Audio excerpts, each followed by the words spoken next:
Well, as Mike just alluded to, just very proud of Sydney, and it's an opportunity for us to recognize a great Razorbacks. I always talk about those triplets and what they meant to the program, and obviously, I consider him, the son of Arkansas basketball, and I had a chance to visit with him yesterday, and he's excited about having an opportunity to come and be recognized, and that's a big honor. The Hall of Fame, which he was inducted, and I had a chance to go to that particular ceremony. Now, getting back to the SEC play, we talked about you got to have short-term memory.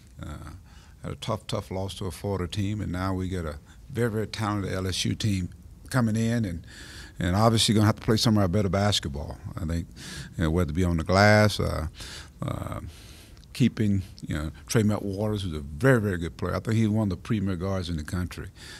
Keeping him out of the lane, and obviously he has a lot to do with their success. But they've got some talented young players they brought in. You never ever forget the Skylar Mays, who's a very good player, but the Reed kid, the big kid in the middle, Williams kid, the smart kid. So they've got some tremendous talent, and so it's going to take a great effort from our guys. And that's why I said the short-term memory has to happen here, and we got to get back to playing with that sense of urgency that you got to play with in conference play. We saw it for a period of about 6 or 7 minutes when we're down 16, and now we got to do that at the beginning of the game where we're playing and not letting people do what they want to do. I thought Florida controlled the tempo of the game, and I talked about, with the young team, you're going to have bumps along the way. Obviously they're not as young anymore, but that was one of those bumps. So, but it'll be a learning experience for our guys. I think that's got to be the biggest key.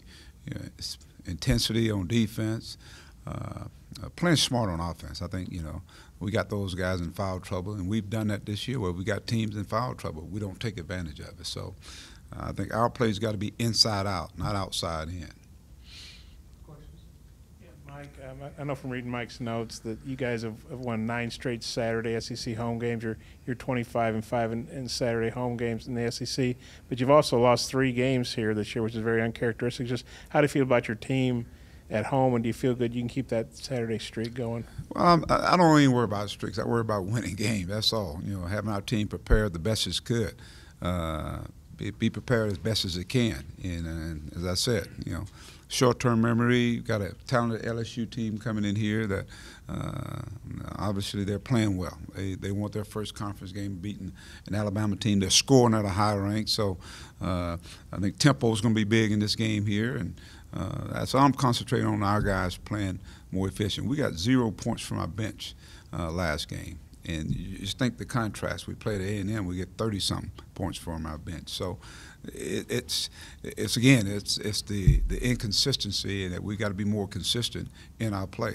And our bench is very important in what we do. So to me, the task at hand is us to come out and really get engaged on defense, get the crowd involved, and play for 40 minutes. That's the most important thing. Since LSU starts 2 big guys, what do you do to get Gafford more than 4 shots in a game like last week? Well, he had more shots. He got fouled on some of those shots as well. I think sometimes that kind of gets misled. I think he's got to do a better job of presenting himself, and not necessarily just posting up. Daniel's a guy that can come out on the floor and do a variety of things, flash posts. We can do a lot of different things to get him involved, but we got to hit him on time. I think there are times when he's open, we're not doing a good job of getting the ball to him. So that's going to be one of our focuses, is make sure we go inside out. Yeah, Mike, they have 2 big guys, a 6'11" and a 6'10". How do you see Daniel and your other bigger guys matching up with their 2 big guys? We played big teams before. I think we got to make the game a 94-by-50 game. It's got to get up and down the floor. I think that favors us. If we just play in the half court where we're pounding it, then I think that favors them. You mentioned Waters. He did a really good job controlling tempo in both their games last year. What makes him so good at doing that? And do you think they come in here with some extra confidence because they won in here by 30 points last year? I think they're playing well. I think that's more than anything else. They came in and did what they're supposed to do. And it's a different year, different team. But he's a pretty heady player. I think he's got he's like a coach out on the floor. He's got a great grasp of it, and to have that at a young age, even like I said, his freshman year, and obviously you know he's going to be better because now he's surrounded by even better players. So they got a good basketball team, but we got a good basketball team as well. You talk about having a short memory after a tough loss. Do you feel good? Like practice yesterday, did you feel those guys have kind of flushed that game and are focused on this one? Well, we'll find out more today. I think the other night was such a late night. We just did a lot of shooting free throws, and just kind of self-examining ourselves and where we are. But our guys have responded really well this year. Through the games we played, and then I know it gets it's not old to me, but in every game we played, and we're a possession away, we're a free throw away. We missed 11 free throws in that game. We turned it over 16 times. We got the ball at point blank to tie the game and maybe get fouled and won. And so it's not, it's one of those scenarios where, guys are learning how to win games, but not only win games, but now to finish game and finish it off the right way. And that's where we're in that phase right now of finishing off games the right way. And but we don't want to be in holes like we were down 16. We don't want to be in that department, especially here. No matter where we play, we don't want to be in that position. So I just think the sense of urgency from the beginning of the game throughout the whole game, that's got to be our MO. That's got to be our mindset.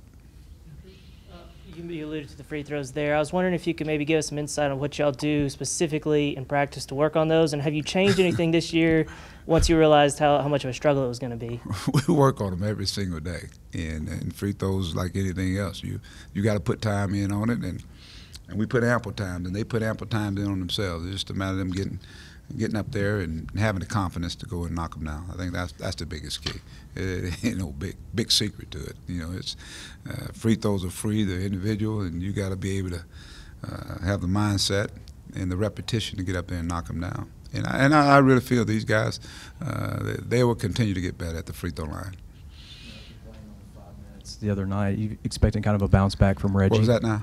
After Reggie only played 5 minutes against Florida, are you expecting a bounce back from him? I expect, a bounce back for him. I expect a bounce back from our bench. I think they know they're important, and just coming in with the right mindset, I think it will help them. They bring energy, they bring defensive mindset, and that triggers the offense for them. And so I'm looking for a much better effort from all those guys. Daniel had to go to the bench with 4 fouls in each of the last 2 games. I don't know, some of those might have been ticky-tack calls, I thought, but if you want to comment on that, great. Or just what about Daniel getting in foul trouble? How can you avoid that? Well, I think you got to look at the kind of fouls he's getting. A lot of them just reaching fouls. They put him in screening roles, and I think he's just got to be a little smarter. I think, Daniel gets tired. I think that's when he kind of reaches a little bit. And so just moving his feet and playing with your feet, not with your hands. I think you just got to be a little smarter. And that's all that is. And so you're learning. Now they got scouting reports, and so they're trying to put him in those situations, and he's got to be able to make the adjustment. Justice Hill, I know he's just gotten with you, but kind of how's he doing? How's he transitioning or fitting in or whatever? He's practiced a couple of days. That's about it. So just trying to get the football out of him, I guess.